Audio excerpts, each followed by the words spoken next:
Hey everyone, today we're going to deconstruct a true classic LeetCode problem called Can I Win?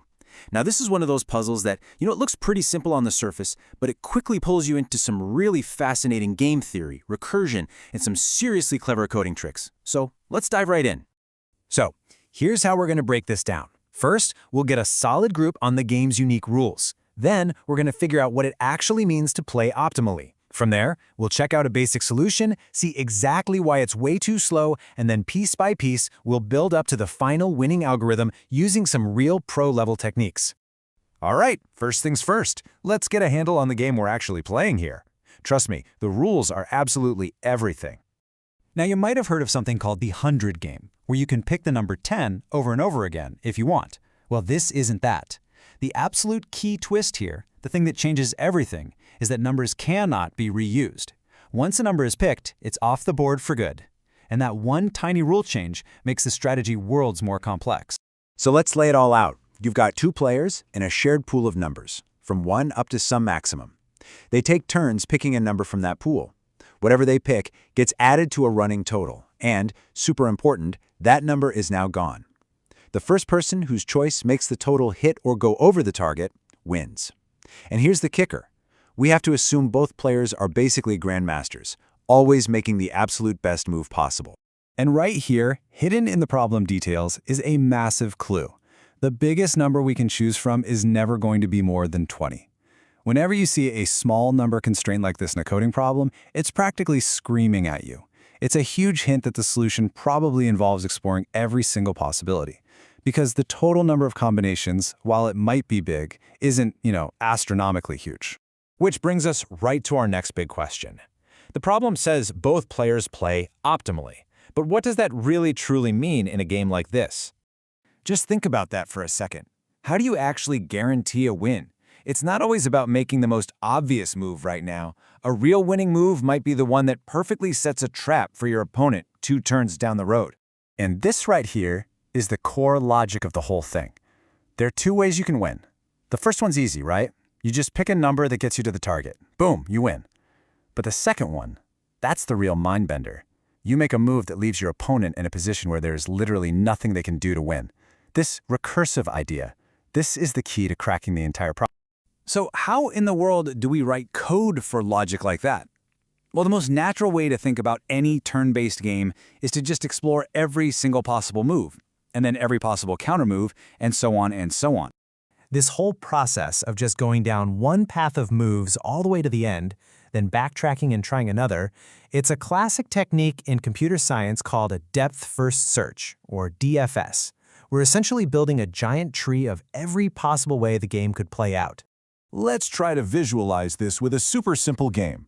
The numbers on the table are 1, 2, and 3, and our target total is 4. Okay, so on the very first turn, player 1 has 3 choices, right? They can pick 1, 2, or 3. Okay, so let's go to the next level.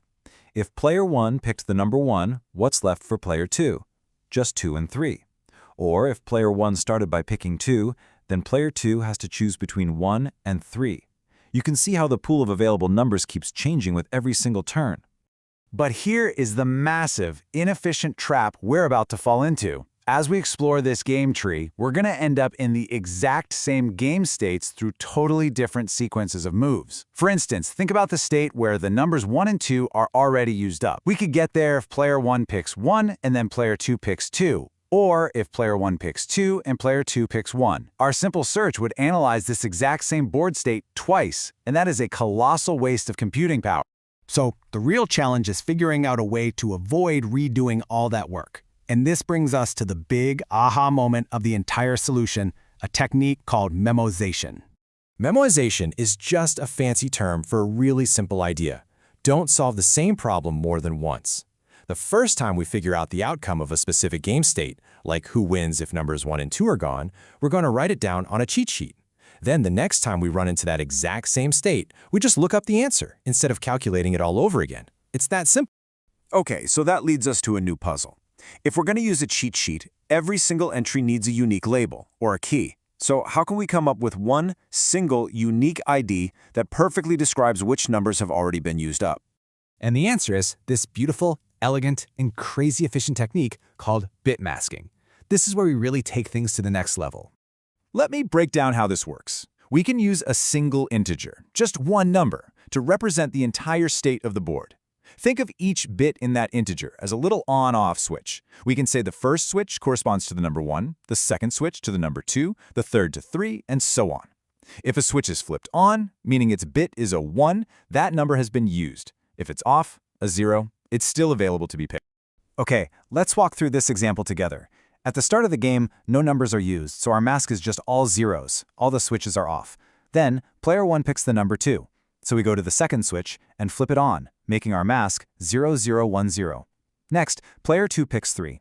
We flip the third switch, and now our mask is 0110.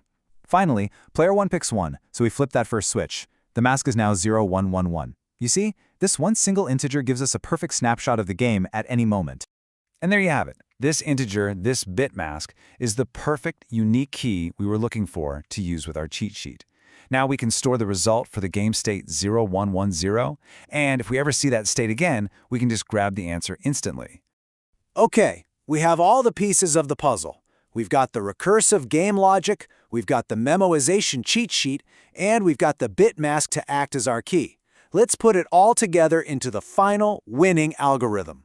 So here's the full flow, the whole shebang. First, we do a quick sanity check. If you add up all the numbers in the pool, and that sum is still less than the target, well, nobody can ever win, so we can just stop right there. After that, we have our main recursive function. For any given state, represented by that bit mask, it asks one simple question: can the current player win from this position? Now, inside that function, the very first thing we do is check our cache, our cheat sheet. If we've already solved this state, we just return the answer. Easy. If not, we have to do the work. We loop through all the available numbers, and for each one, we ask ourselves, does picking this number win the game right now? Or does picking it force my opponent into a state where I know they're going to lose? If the answer to either of those is yes, then we found a winning move. And before we return that answer, we save it in our cache so we never ever have to calculate it again. And at the end of the day, that's really what this is all about. This quote just captures the whole essence of game theory so perfectly. The best move isn't always the flashiest one. Sometimes, the most powerful thing you can do is simply take away all of your opponent's hope. So, we've built this amazing algorithm that can tell us if the first player is able to win. But that leaves us with one final, and I think pretty cool question to think about. It's one thing to know that a win is possible, it's a whole other thing to know exactly how to do it. So how would you change this logic to not just say yes or no, but to actually print out the exact sequence of moves that guarantees victory? It's a great little challenge to chew on.